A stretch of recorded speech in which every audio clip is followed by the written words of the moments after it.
Bonjour et bienvenue à l'émission Choisie. La semaine dernière, nous avions la joie de retrouver Maître Jean-Yves Côté qui nous a déjà parlé de l'éducation et qui, la dernière fois, nous parlait du jugement qui a été rendu par la Cour suprême du Canada sur le jugement Loyola. Et donc, qui parlait de la possibilité pour les écoles privées et notamment les écoles privées catholiques, de pouvoir parler de leur orientation religieuse durant les cours de l'enseignement religieux. On a vu les implications qu'il y avait, notamment sur la partie en dehors de l'école, sur la partie religion et vie quotidienne. Aujourd'hui, nous allons aborder un sujet complètement différent et un sujet qui nous touche tous personnellement et plusieurs fois par jour. En effet, plusieurs fois par jour, nous nous nourrissons. Plusieurs fois par jour, nous nous alimentons et nous allons soit au magasin, soit au restaurant, soit nous faisons nous-mêmes notre repas, notre nourriture. Alors, nous avons avec nous un spécialiste, un inventeur culinaire, un cuisinier. Nous avons avec nous Nathanaël Louki. Bonjour Nathanaël. Bonjour Bertrand. Alors, bienvenue, on est heureux de vous avoir avec nous à l'émission Choisie. Et j'aimerais tout de suite rentrer dans une question qui vraiment nous brûle. Est-ce que la nourriture est indifférente? Alors, la nourriture n'est absolument pas indifférente. Et bon, dans notre cas, elle est même fondamentale, car aucun être humain ne peut vivre un seul jour ou bien sans se nourrir en quelque manière. Évidemment, oui, on pourrait survivre sans se nourrir, mais seulement peut-être une semaine au maximum. Oui, je crois qu'effectivement, on ne tiendrait pas très longtemps. On voit ceux qui font l'expérience de la grève de la faim, par exemple. Je crois que maximum 3 semaines sans manger et 3 jours sans boire. C'est cela. Sans manger, le corps peut survivre, oui, je pense, 3 semaines à peu près, mais sans boire, non. Ce qui fait que la nourriture, évidemment, la boisson étant une nourriture, la nourriture est absolument indispensable à l'homme. Alors, quand je disais, est-ce que la nourriture est indifférente, je pensais, est-ce que c'est la même chose de faire la cuisine soi-même? Est-ce que c'est la même chose d'aller au restaurant? Est-ce que c'est la même chose de prendre des plats tout faits? Et puis, dans les restaurants, on va le voir ensemble, est-ce que c'est la même chose entre un restaurant gastronomique ou un restaurant de nourriture rapide, hein. Oui, eh bien, bon, là, vous parlez des restaurants gastronomiques. Là, il faudrait un peu voir de quel restaurant on parle vraiment. Parce que je considère qu'il y a différents types de bons restaurants. Il y a des restaurants très, très, très bons, de très haute qualité, qui vont quand même se concentrer plutôt sur le goût de la nourriture. Donc, disons, quelle émotion on éprouve quand on mange leur plat, plutôt que de se concentrer, disons, sur l'aspect nutritif de ce qu'on est en train de consommer. Puis, évidemment, si l'on compare aux restaurants rapides, là, évidemment, on entre dans une nouvelle sphère et c'est la nourriture qui doit coûter le moins possible et qui doit être, bon, rapide à consommer. D'accord, c'est pour ça que ça s'appelle d'ailleurs restaurant rapide. C'est qu'effectivement, il faut que les clients partent assez vite pour laisser la place à d'autres. Et c'est vraiment un système où l'argent est assez important. Là, je pense que l'argent est essentiel. Vraiment, la seule motivation, je pense, d'un restaurant rapide, économique, c'est vraiment d'argent. D'accord. Parce que les restaurants rapides n'existeraient pas, je pense, s'ils n'étaient pas peu dispendieux et peu chers. Alors, justement, vous avez fait une distinction tout à l'heure qui me semblait très intéressante entre la partie émotion et la partie nutritif. J'aimerais qu'on insiste là-dessus parce que cette partie-là, souvent on parle peu des émotions, c'est-à-dire qu'on va se dire, bon, bah, il faut que je me nourrisse ou il faut bien manger pour vivre. Mais la partie émotion, justement, certaines personnes vont un peu dans certains restaurants rapides, justement comme dans une drogue, c'est-à-dire que ça va créer des émotions chez eux et ils ne peuvent pas s'en passer, comme s'il y avait Oui. des addictifs. Ah, mais ça, c'est correct. Je pense il y aurait des recherches récentes qui auraient démontré que beaucoup de restaurants rapides, non, de chaînes alimentaires, de restaurants rapides, emploient des addictifs pour que les clients deviennent dépendants de leur nourriture. Ça, c'est vrai. Oui. Si on, si on veut parler de l'aspect émotion, c'est un sujet très vaste, disons, et un peu difficile à commenter parce que on pourrait dire que chaque repas est une émotion, d'accord? Et il faut, je pense, qu'on trouve le, le correct équilibre entre une nourriture qui soit bonne à manger et qui nous donne de bonnes émotions et une nourriture qui soit aussi bonne pour notre corps d'un point de vue vraiment strictement nutritif. C'est important parce que, est-ce que du coup on ne mange pas la même chose dans un repas de fête que dans un repas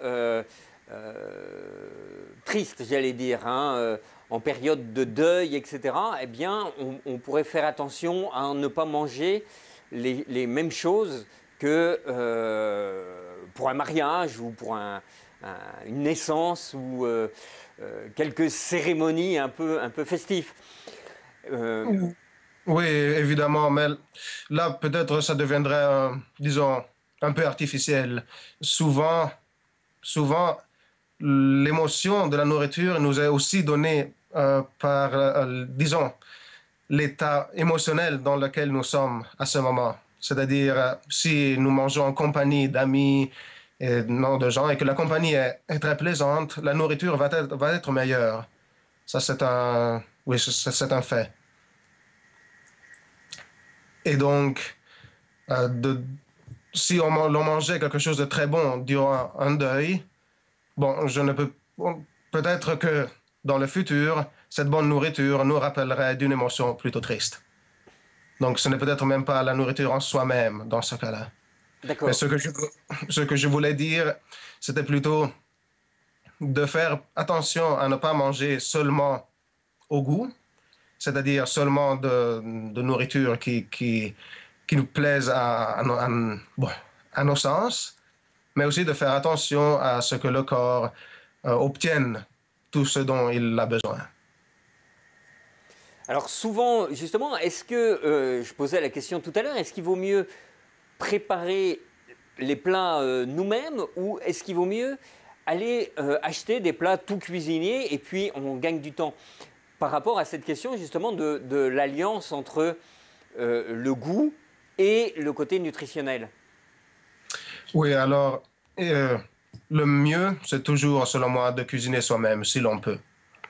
Évidemment, avec la vie moderne et les habitudes de la société moderne, souvent, les gens ont de moins en moins de temps à cause de toutes les responsabilités, quoi, le travail, la famille. Mais je pense que beaucoup de gens sont en train de dénigrer, disons, la nourriture et, et d'accorder plus de temps à d'autres passe-temps qui ne sont pas nécessaires. Donc, je connais beaucoup de gens qui vont peut-être passer beaucoup de temps à regarder la télévision, mais qui ne veulent pas accorder de temps à cuisiner. Et qui vont donc acheter simplement des repas pré-cuisinés, mais non par manque de temps, bien plutôt par manque d'envie, d'envie de cuisiner. Comme le choix de préférer regarder la télévision plutôt que le choix de cuisiner.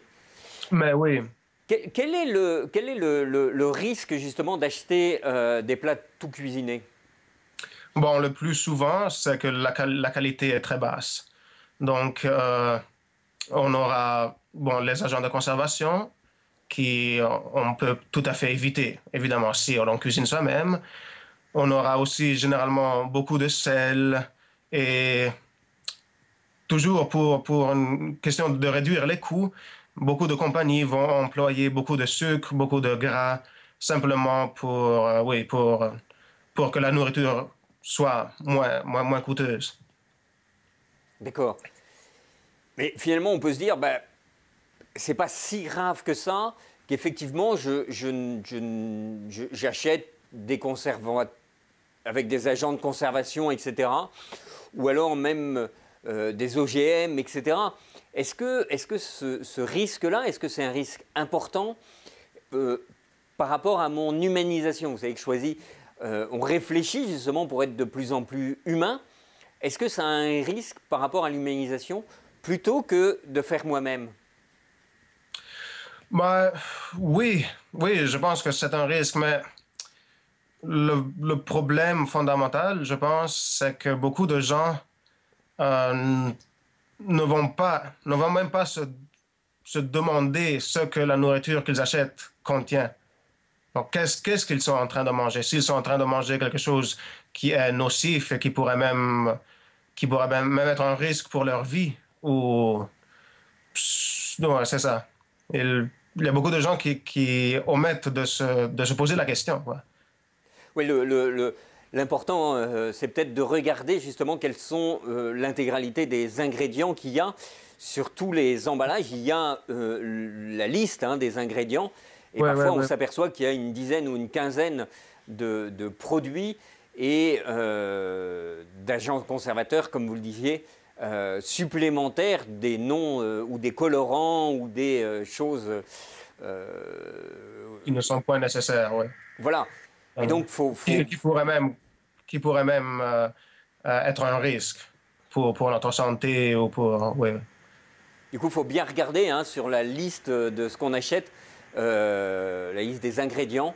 Est-ce que vraiment j'ai besoin de cela ou est-ce que ben, je peux peut-être... ouais, peut-être le faire moi-même et, bon, omettre ces ingrédients. Oui, je pense que c'est la meilleure solution, quoi. Mais si on achète ça, souvent c'est à cause du goût. Et on se dit, bah oui, mais j'aime beaucoup ça. Ben, je ne suis pas sûr. Moi, je pense que la majorité des gens l'achètent plutôt parce que c'est rapide, parce que sinon c'est écrit prêt en 5 minutes. Oui, une chose très importante à mentionner, c'est aussi le goût, et que les goûts des gens changent. Les goûts peuvent changer à travers le temps, et je vais donner un exemple. Si on s'habitue à manger des repas vite faits, du fast-food, non, ou bien simplement des repas pré-cuisinés, on va même les apprécier et on va s'habituer à manger ça à un tel point qu'on aura difficulté, même peut-être même impossibilité de retourner en arrière et de manger des repas sains et bons. Alors, pour appuyer ce que vous dites, je me souviens quelqu'un qui est venu manger chez nous, et chez nous, on cuisine tous nos repas, et qui dit, moi, je mange très simple, vraiment des choses très, très simples. Et tout ce qu'on lui proposait était trop compliqué pour lui, parce qu'effectivement, ce qu'il disait simple, en fait, c'était des repas cuisinés et pré-cuisinés. Et en fait, il n'avait pas du tout le goût développé. Il ne supportait pas de manger des choses. Il laissait les trois quarts de son assiette parce que il n'avait pas l'habitude de manger des vrais aliments. C'est ça, c'est ça. Il était probablement habitué, comme vous dites, seulement au repas pré-cuisiné, à un tel point qu'il n'était plus capable de manger normalement, disons. Et c'est sur ce point-là que beaucoup de chaînes alimentaires et de fast-food s'appuient. En mettant non, des agents, par exemple, des sortes de drogues pour créer une dépendance, ils vont vraiment obliger les gens à devoir manger des hamburgers, par exemple, tout le temps. Et ils vont vraiment habituer ces gens au goût d'un fast-food. à un tel point que ces gens ne seront plus capables de manger quelque chose de simple ou de normal, disons. Oui, et ce qui est étonnant d'ailleurs, pour parler des hamburgers, c'est qu'effectivement, ce sera le même goût que je sois à Toronto ou à New York ou à Paris. C'est exactement Exactement.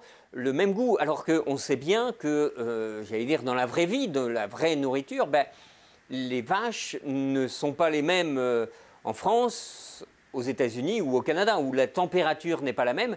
Et du coup, forcément, la nourriture n'a pas le même goût. Les pommes de terre, quand on prend les aliments, j'allais dire de base, eh bien, ils n'ont pas le même goût parce qu'il y a des variations de température et leur réaction, leur croissance n'est pas la même. Oui, oui, oui, exactement. Et ces chaînes alimentaires vraiment se fixent sur une globalisation, la globalisation du goût, pour que en allant aux quatre coins du monde, on aura toujours le même goût et le même menu et on n'aura jamais à devoir changer, non, à devoir s'habituer.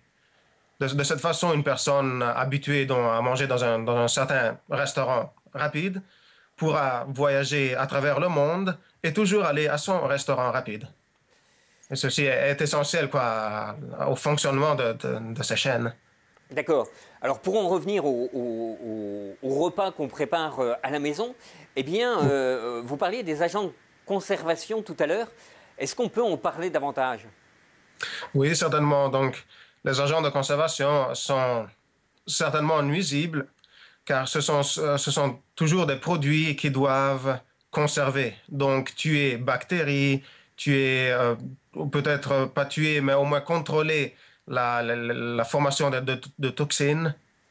Et ce sont des produits donc qui sont certainement nuisibles au corps.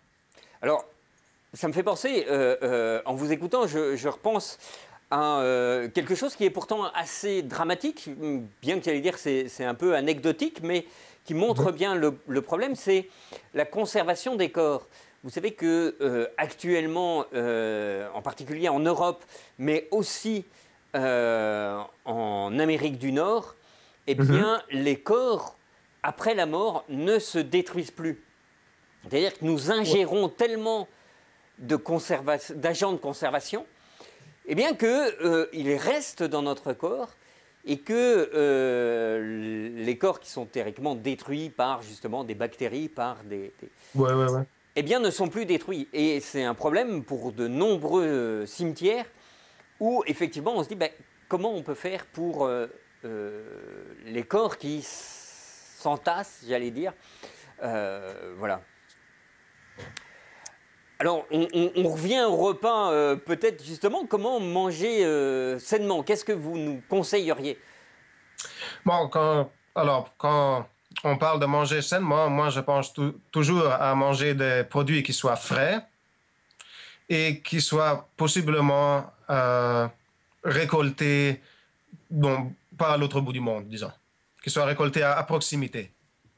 Parce que le problème aussi quand on pense disons par exemple les bananes qui viennent de très loin, non, je dirais par exemple de l'Afrique, sont récoltées quand elles ne sont pas encore mûries, donc quand elles n'ont pas encore reçu tous les, bon, les agents nutritifs quoi, de la plante, c'est-à-dire vitamines, tous les minéraux, ils sont récoltés à ce moment-là et expédiés bon, pour la vente à travers le monde et mûris artificiellement avec l'aide d'un gaz.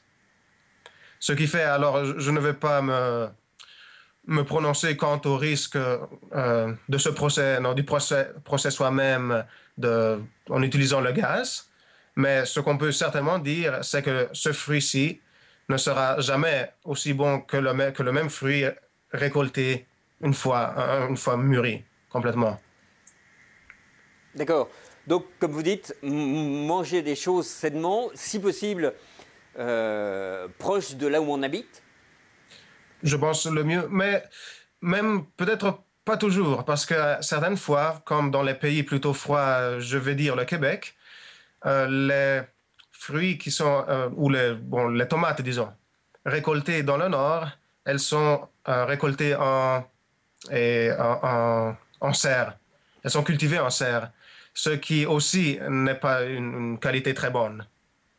Le mieux, c'est de choisir vraiment des fruits et des légumes bon, que l'on sait sont cultivés de façon traditionnelle et qui ne viennent pas de trop loin. D'accord.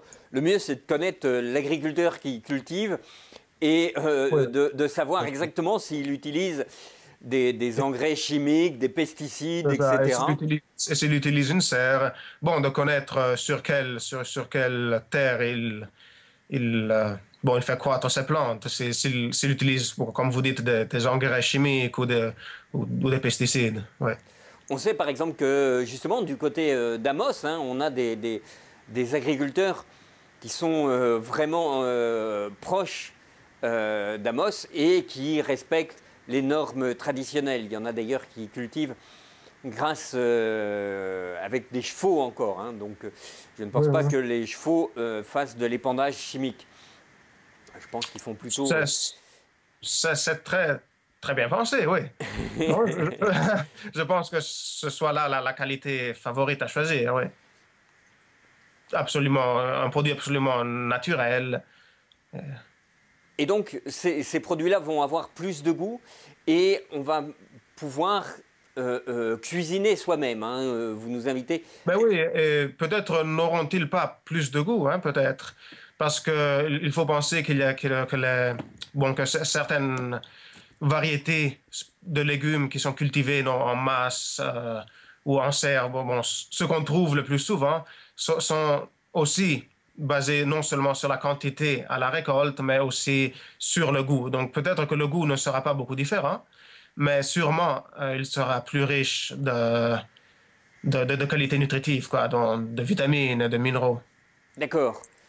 Et ça, c'est un point important hein, parce que souvent, on va dire bah, je préfère tel ou tel légume ou telle tomate, soit parce qu'elles ont un plus bel aspect, soit Aspect. aussi parce qu'elles ont un meilleur goût.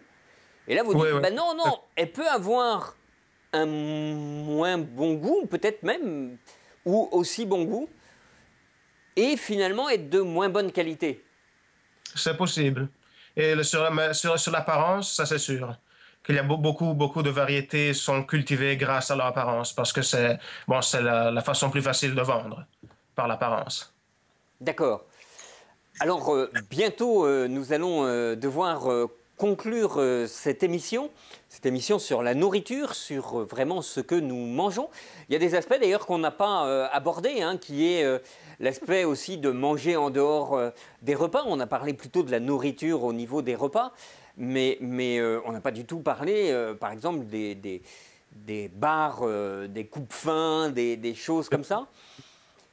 Peut-être que vous auriez un mot là-dessus? Oui, c'est sûr. Je remarque moi aussi que dans la société moderne, ça devient de plus en plus commun que les gens mangent, bon, quand ils ont un creux, comme on dirait, non? Ils ont un peu faim, ils vont manger des friandises. Et d'un point de vue, c'est des bars, non? Et d'un point de vue nutritif, je considère cela très, non pas nocif, mais très mauvais pour la santé, parce que ces bars, le plus souvent, ne contiennent que sucre et gras. Et avec, avec cette barre comme nourriture, on va, oui, avoir assez d'énergie pour vivre à travers notre journée, parce que le gras et le sucre sont d'excellentes sources d'énergie, mais on va certainement manquer de nutriments tels les vitamines et même de macronutriments, donc de nutriments plus importants comme les protéines qui sont aussi très nécessaires. D'accord. Et peut-être éviter de manger trop de bonbons et autres friandises. Euh, Oui, pour la même raison, c'est ça. Parce que, bon, qu'est-ce qui arrive à la fin de la journée, c'est que si on a mangé beaucoup de bonbons, on aura, on aura plus assez de faim pour manger les bons aliments, donc les légumes, les fruits, et bon, même les viandes. Parce que ces friandises